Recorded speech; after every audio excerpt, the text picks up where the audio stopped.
Yo, fear. What are you afraid of? Fear is a powerful thing. Let me tell you, fear is such a powerful thing. And I think one of the things that really holds people back is the fear of failure. You know, that fear of, Mas, I'm going to try this thing, and then what are people going to say? I'm going to do it, and I may not do it as perfectly as it should be done. And then all those people who told me not to do it, maze, watakuwa hapo wakiniambia, maze, ungetusikiza. You see, if you had not done this thing, you wouldn't be where you are now.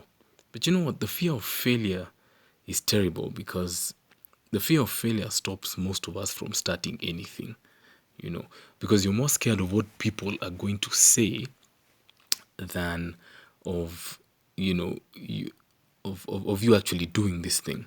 And you're like, you know what? Your first consideration is what will other people think if this thing doesn't work? That fear of failure.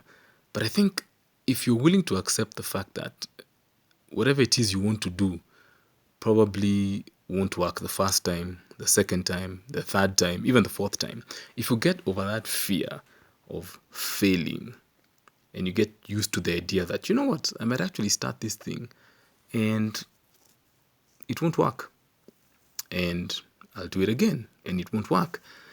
And that's so profound because that is going to help you get over that fear of not succeeding the first time you try something new.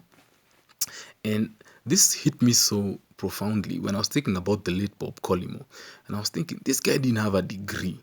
So when they were interviewing him, probably, what questions were they asking him? Of course, they're not asking him, like, what did you get during KCSE, And to me, it hit me like, this guy, they probably wanted to know, how have you handled challenges, and particularly in areas where you were not successful? What did you do then? Because failure is such a great teacher, and our fear to fail sort of limits our ability to learn.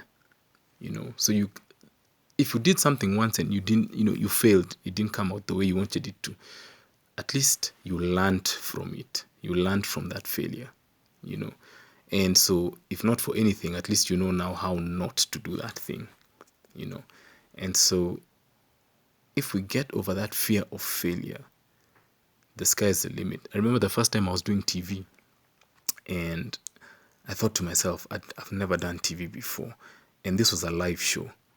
And I'm thinking to myself, wow, I'm going to go up there with all these cameras on a national TV network and embarrass myself in front of the nation. But you know what I told myself?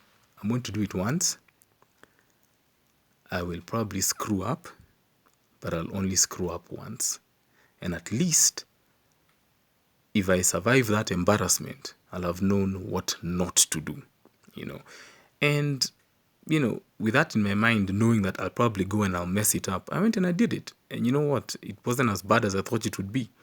And then watching it back, I was like, oh, you know what? I have a few areas that I can improve, but it wasn't really that bad. So if I'd let my fear of failure and embarrassment take precedence over, what it is I wanted to do, I probably would never have done it. And I did it for almost 2 years. It was a fantastic experience. So I think one of the things that, at least I want to try and continue practicing is the fact that, you know what, it may not be perfect. I may not have all the answers, but I'll just start. I'll start knowing I'll probably fail. I'll start knowing people will talk about it. I'll start knowing that I may not have all the answers. I'll start knowing that I'll probably embarrass myself somewhere along the way, but at least I'll have started. And guess what? I'll learn as I go along. And pretty soon, if you learn, how not to do something, naturally, you will find better ways to do it. Because I shouldn't do it this way, I shouldn't do it this way, I shouldn't do it this way. Perhaps there's a better way to do it. So it's a learning experience. You learn, and guess what? You'll only fail once or twice. After that, you get over the fear of failure. Sky's the limit. That's it.